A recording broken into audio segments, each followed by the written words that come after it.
Alright guys, welcome back to another video, and today we are going to be talking about what could become Barry in the next few days, but it is now called Invest 92L, which pretty much means the National Hurricane Center is investigating it. They're paying attention to it because they think it is going to do something.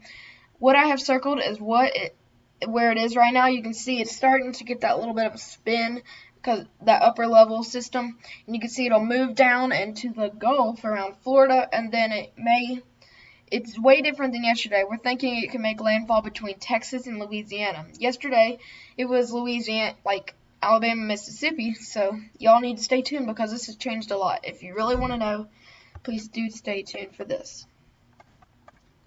Okay, so in our 5-day outlook, you can see it's over central Georgia, as you saw right there. That's what they're talking about. But a trough of low pressure, it says, located over central Georgia, is forecast to move southward toward the northeastern Gulf of Mexico, where a broad area of low pressure is expected to form in a couple days. And after that, it says pretty much we could have a tropical depression form by the end of the week.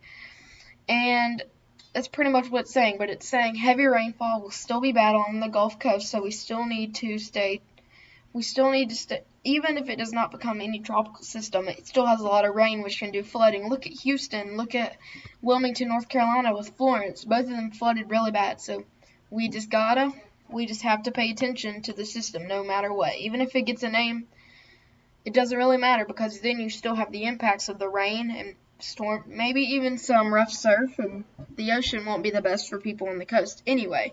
So we need to watch out, but as you can see, 10% chance of formation in the next 2 days. In the next 5 days, we have an 80% chance. So very likely this will form into a tropical depression, maybe even a tropical storm if we can get it.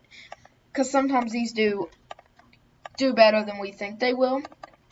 But as you can see right here, by Wednesday, it'll move into the eastern Gulf near Florida. And you can see it starting to form. It has this is wind gusts, by the way. So as you can see, wind gusts. This is your highest winds that you can get. It's not going to be pretty much a wind gust if none of you know if some of you don't know what that is. That's pretty much just when you get a big thing of wind. So like, let's say you're having 50-mile-per-hour winds and then it hits 80. That's pretty much what a wind gust is. It's just for a short second you get a pretty big amount of wind. We'll just say that they can get pretty bad, especially in hurricanes. Sometimes you can get really bad ones and it can knock out power like that. But you can see on Thursday afternoon it starts to develop around 30-mile-per-hour wind gusts in New Orleans. You gotta raise that a little bit, but you can see at least 50-mile-per-hour wind gusts with this storm by Thursday.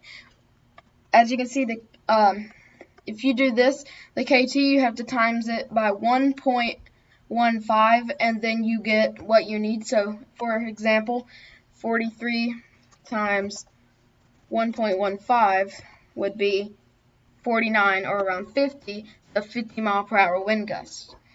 Okay, so let's go into Friday morning. You can see it starts to move. Even parts of the Louisiana coast start to see a little bit, the very, very edge of the coast. You can see you start to feel some bigger wind gusts, maybe around 45. And also you can see in the storm we start to get a little bit more organized, around 60-mile-per-hour wind gusts in some parts of the storm. So as we move on to Friday night, you can see it's starting to move north. It's still going a little bit of that northwest, but you can see it's really starting to get pretty big. And you can see it starts to make impacts by really early Saturday morning with, let's say, even 55-mile-per-hour wind gusts along the coast of Louisiana. And you can see in the storm around 70-mile-per-hour wind gusts.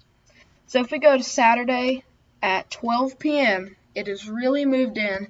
Houston, we got a problem. You're around 40, low 40s in your wind gusts. So that's pretty bad with your wind gusts, especially in a big city like that. And if we get this rain, it can also be bad for Houston. You can see right here, the rain starts to move into Houston, which is good. They're on the western side of Houston, so they're not going to get the worst part.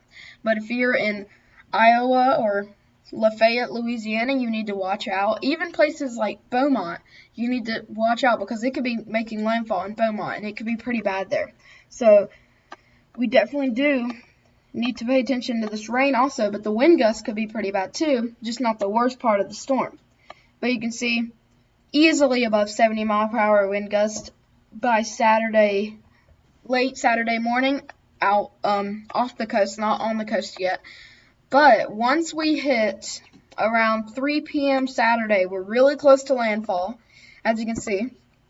And really high wind gusts, 80-mile-per-hour wind gusts, even as we get into parts of Louisiana where it could make landfall with the European model. Cameron, Louisiana, we can make landfall there.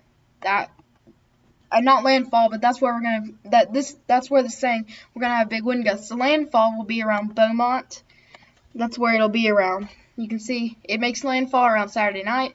70-some mile-per-hour wind gust in Beaumont, almost 80 mile per hour in Cameron, Louisiana. And once we get into Sunday morning, it moves inland, still some huge wind gusts, 80 mile per hour wind gusts still in parts of the storm. But once we get into your Monday morning, it starts to move north into near Dallas, into Arkansas, Oklahoma, still parts of Louisiana. And Sunday night, you can see it starts to move into Missouri, still parts of Arkansas. Tuesday, Missouri, again, parts of Arkansas. So it kind of slows down a little bit. But Illinois, by Tuesday night in Illinois, you're going to be having some impacts. And by Wednesday, it's Illinois and Wisconsin. And by Wednesday night, it's moving into Michigan. So Michigan, it's going to be that far. So you need to watch out pretty much along all the Ohio Valley. Maybe even still the southeast. We're going to have to see if the models do change back. We are going to have to see. But for now, they're making landfall in between Texas and Louisiana on the state line and moving northeast once it makes landfall. Okay, so we're going on the GFS model now. It's saying pretty similar things. It says by Wednesday, we do have the system move into parts of the eastern parts of the Gulf near Florida, and you will see how it moves west like the other model.